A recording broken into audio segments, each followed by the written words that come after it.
Hello बच्चों। हाँ, मैं आरपी उपाध्याय बेटा। आज हम आपको पढ़ाएंगे क्लास 11th सीबीएसई। और बेटा यही आपका नीट का भी सिलेबस है और यही आपका 11th का भी है। आज हम एकदम जीरो से शुरू करेंगे पहले लेसन से बेटा। पहले लेसन में पहले चैप्टर का बेटा नाम क्या है? Some basic concept of chemistry. नाम से ही क्लियर है। तो बेटा मैं आपको इसमें इतना पढ़ाऊंगा कि आप नीट के भी क्वेश्चंस कर लें और साथ ही साथ आप एकेडमिक के क्वेश्चंस कर लें और आप कॉम्पिटिटिव एग्जाम जैसे इंजीनियरिंग का था उसका भी उससे रिलेटेड जो क्वेश्चंस रहेगा वो भी कर लेंगे। और बेटा इस चैप्टर को हम छोटे छोटे लेक्चर के माध्यम से आपके सामने प्रस्तुत करेंगे। बेटा लेक्चर को आप देखिएगा और समझ में 100% आएगा बेटा। 100% आपको समझ में आएगा और उसमें आप देखेंगे बेटा तो जैसे लगेगा कि बहुत सिंपल वे में केमिस्ट्री को सब लोग कहते हैं कि बहुत हार्ड है। बेटा कुछ नहीं है।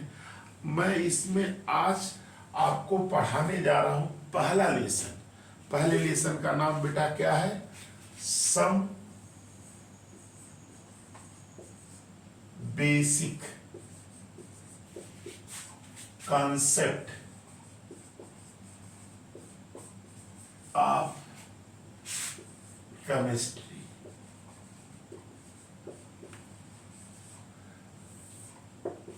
बेटा इस चैप्टर में बहुत सी चीजें शुरुआत में जैसे 9th में दी गई हैं, 9th और 10th में भी आप पढ़े होंगे।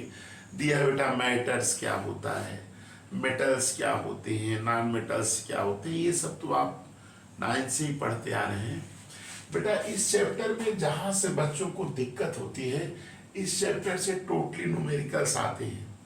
इस चैप्टर में बेटा पहला टॉपिक बेटा जैसे क्वेश्चंस कहां से आता है? परसेंटेज कंपोजिशन का क्वेश्चन आता है। दूसरा बेटा क्वेश्चन कहां से आता है? Empirical formula and molecular formula. Molecular formula से आता है। बेटा तीसरा जो टॉपिक है आपका यहां पे है मोल से आता है। मोल करके मोल का टॉपिक है, उससे क्वेश्चंस आते हैं बेटा, मैं सब बताऊंगा। फोर्थ टॉपिक बेटा इसमें क्या है? Concentration of solution. इससे बेटा क्वेश्चंस आते हैं। तीसरा के बाद चौथा हो गया। पांचवा टॉपिक बेटा इसमें लॉज है। लॉज में जैसे law chemical combinations, law chemical combination. और इसके बाद छठा टॉपिक बेटा है आपका, छठा बेटा आपका है केमिकल कॉम्बिनेशंस के बाद आपका आता है लिमिटिंग रिएजेंट। क्या आता है? Limiting reagent. Limiting reagent. और सातवां बेटा आपका है स्टाइकियोमेट्रिक पे आता है। तो ये सब टॉपिक हैं बेटा। हम एक छोटे छोटे वीडियो के माध्यम से आपके सामने इसको प्रस्तुत करेंगे और आपको समझ में जरूर आएगा, 100% आएगा। देखिए बेटा आज हम आपको परसेंटेज कंपोजिशन कैसे निकालते हैं फार्मूले से भी बताएंगे और कॉन्सेप्ट से भी बताएंगे बेटा। देखिए ध्यान से सुनिएगा और समझ में तो निश्चित आएगा बेटा। ये टॉपिक तो नोट करने की जरूरत नहीं बेटा, मैं वीडियो लेक्चर के माध्यम से हर टॉपिक का, जैसे आज इस लेक्चर में मैं आपको परसेंटेज कंपोजिशन बता दे रहा हूँ, अगले लेक्चर में बेटा मैं इंपेरिकल फार्मूला मॉलिक्यूलर फार्मूला बताऊंगा, फिर इसी तरह से मोल, इसी तरह से आगे मैं आपको समझाऊंगा बेटा। समझ में आएगा जरूर। देखिए देखिए बेटा क्या है, कैसे है। आज का टॉपिक मेरा क्या है? परसेंटेज कंपोजिशन, ये टॉपिक है बेटा। देखिए बेटा, इसमें जैसे कोई कंपाउंड दिया रहता है और उसका परसेंटेज कंपोजिशन पूछ देता है कि इतना परसेंट होगा। जैसे बेटा क्वेश्चन आ गया कार्बन डाइऑक्साइड में ऑक्सीजन कितना परसेंट होगा, सल्फ्यूरिक एसिड में सल्फर कितना परसेंट होगा, ऐसे क्वेश्चंस इस पे आते हैं। तो पहले बेटा कॉन्सेप्ट समझिए, इसके बाद तक क्वेश्चंस लगाएंगे और फिर आपको क्वेश्चंस देंगे भी करने के लिए। देखिए बेटा, इसमें दो तरह से हम क्वेश्चंस बता रहे हैं कैसे लगाएंगे बेटा। पहला तरीका बेटा क्या है, पहला तरीका बेटा ये है कि एक फार्मूला बेस लगाते हैं। किससे? फार्मूला से। कैसे बेटा लगाते हैं, देखो जैसे देखो बेटा, किसी भी एलिमेंट का परसेंटेज ऑफ अगर किसी भी एलिमेंट का निकालना हो, किसी भी एक एलिमेंट का परसेंटेज निकालना हो तो क्या होगा, percentage of element is equal to mass of element in compound, ये कंपाउंड समझिएगा, अपॉन क्या होगा बेटा, molecular mass, molecular mass of compound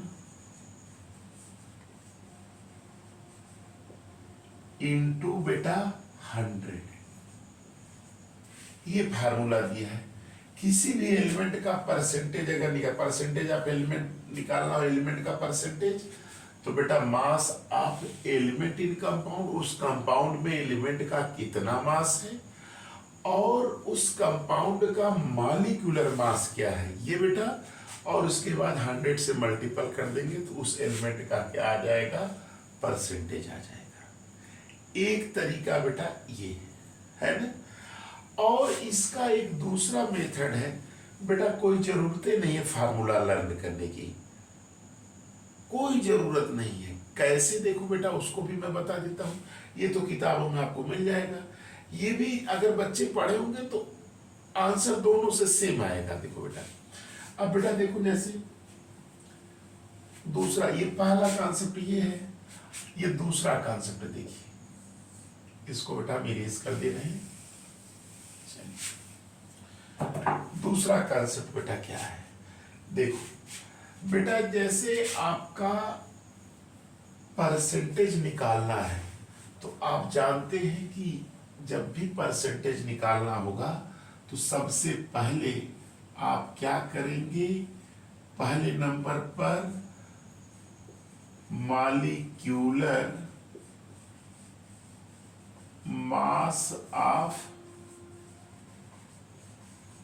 compound निकालेंगे। किसको निकालेंगे बेटा, कंपाउंड। अब मैंने लिखा ना COMP, माने डॉट दे दिया, इसका मतलब बेटा कंपाउंड समझिएगा, मॉलिक्यूलर मास ऑफ कंपाउंड। फिर बेटा देखिए, दूसरे नंबर पर बेटा आप जानते हैं परसेंटेज का मतलब क्या होता है, 100 होता है। क्या होता है, 100। तो पहले मॉलिक्यूलर मास ऑफ कंपाउंड निकालेंगे, फिर कंपेयर करके 100 से कंपेयर कर देंगे, आपका सवाल लग जाएगा। ये बेटा मेथड है, बहुत आसान से। देखो कैसे होता है, देखो मैं बता रहा हूँ एक एग्जांपल, मैं इससे पहले बताता हूँ फिर फार्मूले से भी बता देता हूँ। जैसे बेटा एक छोटा सा एग्जांपल है, कोई कह दिया कि find out the percentage of oxygen in water. ये बेटा क्वेश्चन छोटा सा आ गया है ना। तो मैं दोनों मेथड से बता रहा हूं। देखो पहला मेथड क्या है बेटा, फर्स्ट पहले वाटर जानते हैं, वाटर का फार्मूला H2O होता है ना। इसका मॉलिक्यूलर मास निकालिए, मॉलिक्यूलर मास क्या होगा, इसका मॉलिक्यूलर मास कितना होगा, 2 into hydrogen plus O means oxygen. ये बेटा 2 इंटू हाइड्रोजन का बेटा क्या होता है 1 और ऑक्सीजन का कितना होता है बेटा 16, यही है ना बेटा। तो ये क्या हो जाएगा 2 + 16 इज इक्वल टू क्या है 18, ये होगा बेटा। अब आपको फार्मूले की जरूरत नहीं है, कैसे लिखेंगे, since 18 gram of water contain oxygen, 18 gram water में ऑक्सीजन बेटा कितना है, देख रहे हैं ना 16 ग्राम, बोलिए है ना बेटा। इसलिए बेटा कितना होगा 1 में कितना होगा 16/18, इसलिए बेटा 100 में कितना होगा, सवाल लिखिए आपका लग गया 16/18 इंटू 100 हो गया बेटा। अब यही आपका क्या आ गया, ऑक्सीजन परसेंटेज इक्वल टू क्या होगा 16/18 इंटू 100। इसको बेटा सॉल्व कर देंगे, जो आएगा आपका क्या आएगा, यही आंसर आएगा। सॉल्व तो कर ही लोगे बेटा, डिवाइड तो कर ही लोगे, ऐसा तो नहीं कर पाओगे, कर लोगे, कर लीजिएगा। ये एक मेथड था। अब बेटा दूसरा, इसी को हम फार्मूले समझे कि कहीं फार्मूले नहीं लगा, मैंने केवल कंपेयर किया है। 18 ग्राम वाटर है, उसमें कितना ऑक्सीजन है 16 ग्राम है, इसलिए 1 में कितना होगा, इसलिए 100 में कितना होगा, मेरा ऑक्सीजन परसेंट आ गया। क्लियर। अब बेटा देखिए इसी को फार्मूले से, जैसे देखो O percentage is equal to क्या होगा, mass of oxygen in compound upon molecular mass of compound into बेटा 100। मैं जहां COMP लिख रहा हूं इसका मतलब कंपाउंड है बेटा, इतना तो समझ ही लोगे बेटा, मैं बोल भी दे रहा हूं इसलिए। अब बेटा देखो H2O है ना, H2O में निकालना है, तो H2O में देखो ऑक्सीजन कितना है 16 है भाई, ऑक्सीजन H2O में ऑक्सीजन एक ही है ना, जिसका मॉलिक्यूलर मास कितना होगा 16, सॉरी बेटा सॉरी मॉलिक्यूलर नहीं, H2O का मॉलिक्यूलर मास कितना होगा 18 होगा टोटल, और इसमें ऑक्सीजन कितना है 16, तो वही लिखेंगे 16 मैंने 16 अपॉन बेटा 18 इंटू 100, ये ऑक्सीजन परसेंटेज। तो देखिए बेटा फार्मूले से भी वही चीज आया, और मैंने जो कॉन्सेप्ट बताया उससे भी वही सेम चीज आया। तो बेटा अक्सर फार्मूले में कभी कभी बच्चे गड़बड़ी कर देते हैं, थोड़ी सी गड़बड़ी हो जाती है, सवाल गलत हो जाता है। क्लियर। तो बेटा ये है। अब इस पे जैसे क्वेश्चंस हैं, दो एक क्वेश्चंस मैं अगले लेक्चर में आपको इस पे कराऊंगा। आज एक कॉन्सेप्ट है बेटा, ये मेरा छोटा सा वीडियो लेक्चर है, इसको आप देखिए और लाइक करिए और सब्सक्राइब करिए और अपने फ्रेंडों के साथ शेयर करिए। थैंक्स बेटा।